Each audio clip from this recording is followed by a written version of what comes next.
Bismillahirrahmanirrahim. Assalamualaikum warahmatullahi wabarakatuh. Ketemu lagi dengan BK Sahabat Seru. Kali ini saya akan berbagi materi bimbingan konseling kelas 8 semester 1. Materi yang ke-13 ini akan menceritakan tentang dampak perilaku bullying dan cara mengatasinya. Silahkan disimak.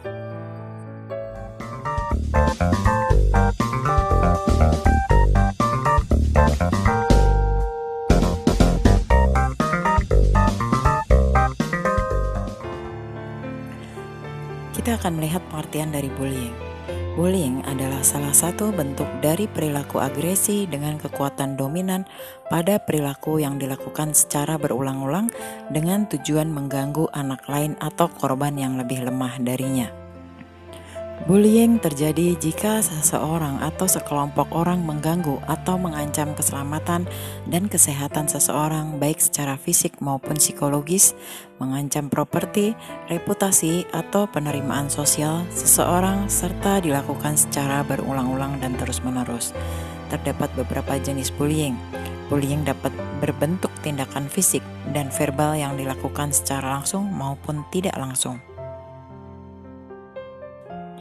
Menurut pendapat Barbara Coloroso, jenis bullying terdapat 4 macam, yaitu diantaranya adalah: yang pertama, bullying secara verbal.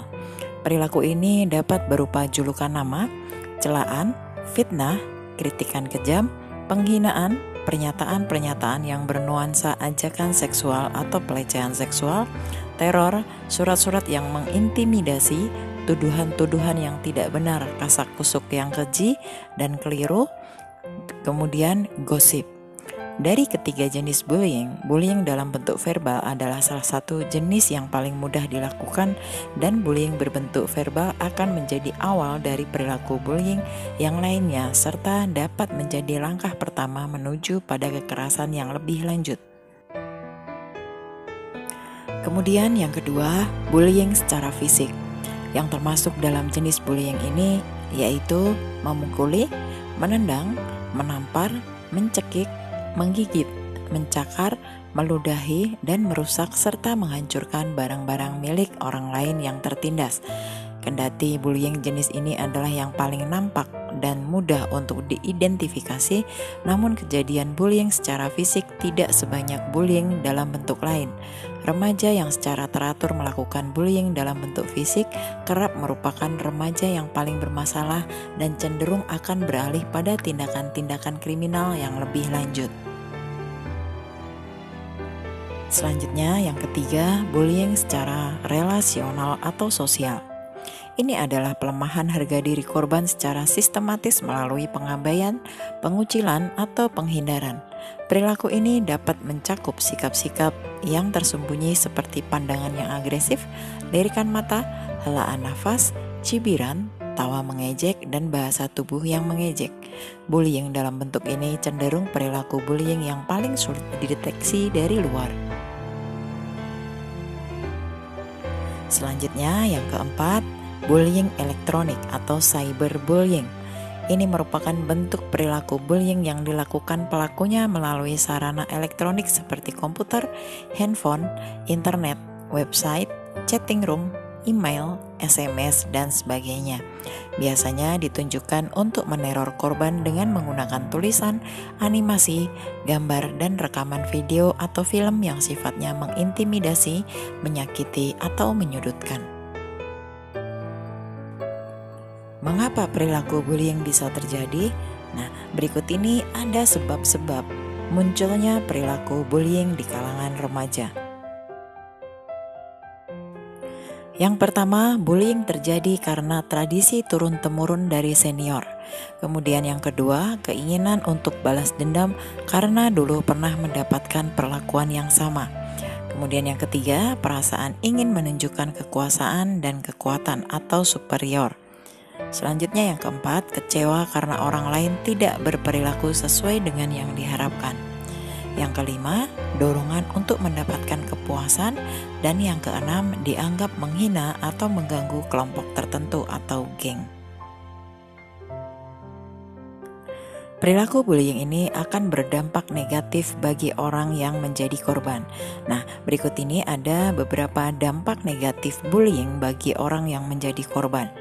Yang pertama, terganggu fisiknya seperti cedera, terluka, sakit, dan sebagainya. Kemudian yang kedua, tertekan psikisnya atau kejiwaannya seperti takut, cemas, rasa tidak nyaman, resah, tertekan, dan gejala tekanan psikis lainnya. Lalu yang ketiga, pergaulan sosial terganggu seperti minder, menyendiri, grogi atau nervous, pendiam, dan tertutup. Dan yang keempat, terganggu prestasi belajarnya seperti nilai turun, tidak konsentrasi belajar, lupa mengerjakan tugas, hingga menurunnya ranking atau tidak naik kelas. Lalu bagaimana cara menyegah dan melawan perilaku bullying? Mari kita lihat. Untuk mencegah agar kita tidak menjadi korban tindakan bullying, antara lain yang dapat kita lakukan adalah yang pertama, menghindari membawa atau memakai barang-barang mahal atau uang yang berlebihan. Kemudian yang kedua, jangan sendirian terutama di tempat yang sepi. Yang ketiga, hindari cari gara-gara dengan pelaku bullying. Yang keempat, jangan berada di dekat dengan orang yang suka melakukan tindakan bullying atau berada di sekitar mereka. Kemudian yang kelima, kenali dan perhatikan pelaku bullying. Dan yang keenam, jangan ikut-ikutan melakukan tindakan bullying dalam bentuk apapun. Agar perilaku bullying ini tidak terus berkembang di lingkungan masyarakat, baik di kalangan remaja maupun anak-anak, ada beberapa hal yang bisa kita lakukan. Nah, untuk melawan pelaku bullying, kita dapat mengambil sikap sebagai berikut. Yang pertama, jadilah orang yang percaya diri dan tunjukkan ketahanan diri bahwa kita tidak mau mengganggu dan diganggu. Yang kedua, bersikap tenang saat ada yang mengganggu, jangan biarkan emosi terpancing. Kemudian yang ketiga, jika melihat ada teman yang menjadi korban, maka tolonglah korban dan laporkan. Yang keempat, lakukan perlawanan diikuti dengan berteriak, lari, atau tindakan apapun sambil mencari pertolongan. Kemudian yang kelima, catatlah tempat orang-orang yang terlibat dan jenis gangguan yang mereka lakukan, kemudian laporkan pada orang tua, guru, atau pihak berwajib. Demikian tadi materi tentang perilaku bullying dan cara mengatasinya. Mudah-mudahan setelah melihat video ini kita bisa menerapkan dalam kehidupan kita sehari-hari sehingga dampak negatif dari perilaku bullying dapat kita hindari. Mudah-mudahan materi ini bermanfaat untuk kita semua. Semoga kita selalu dalam kondisi yang sehat dan dalam lindungan Allah Subhanahu wa taala. Kita ketemu lagi di video-video berikutnya. Wassalamualaikum warahmatullahi wabarakatuh.